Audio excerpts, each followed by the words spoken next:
rambut you sekarang ni sedikit kering. Kalau kita continue bleach, I takut rambut you rosak. Sayang. Okay. Hai si cantik. Hai. Okay. So nama apa?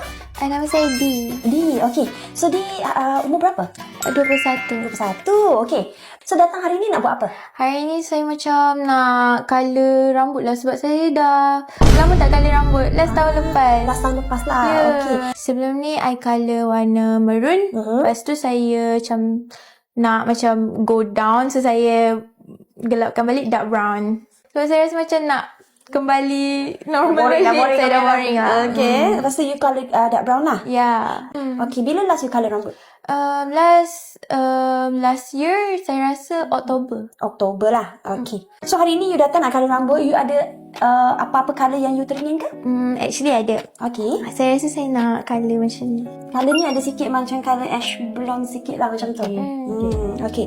So first, I akan bagi tahu dulu dalam situasi rambut you sekarang ni ada bekas maroon, ada bekas warna brown. Okay. Untuk colour ni memang kita kena bleach. Sebab sekarang ni I tengok colour rambut you memang sangat gelap. Yeah. Okay. So in order untuk you dapatkan colour ni, at least you kena bleach 2 kali. Atau 3. Bleach pula, concern kita is rambut you sekarang ni keadaan dia agak sedikit kering. Dekat bagi, especially bahagian hujung ni. Okay.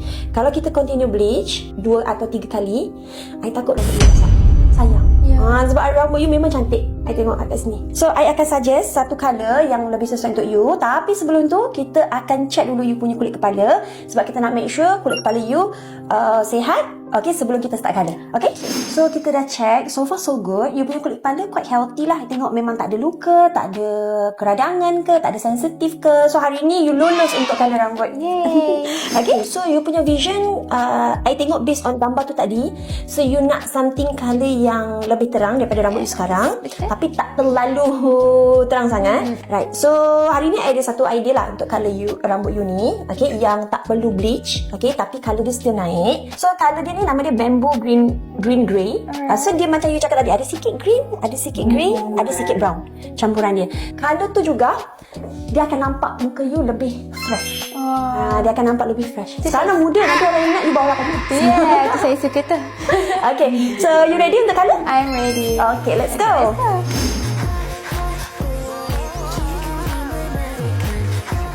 So by the way, I nak bagi tahu you, hair colour yang kita gunakan ni adalah daripada AI machine. Sekiranya next time you nak top up colour yang sama, tapi you tak ingat code, you just datang balik sini, kita boleh cari balik exact same colour untuk you. So yang ni kita punya Halvet test, certificate kita. Yang ni diiktiraf oleh JAKIM, maksudnya kita check first kali untuk dia punya ingredient dia, ada tak bahan kimia yang berbahaya macam mercury. Kita memang takut kan? So yang ni dalam hair colour pun tak ada. Dan yang paling penting sekali, hair colour kita ni telus air sesuai untuk penggunaan Muslim.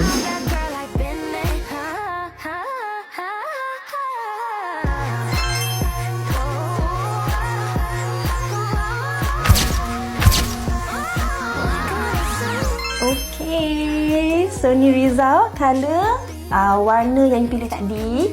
So you rasa macam mana? Okay tak? Lawa sangat. Ni lah colour yang macam saya sebenarnya nak tau. Lawa sangat. Saya suka lah. You suka? Saya suka sangat. Love.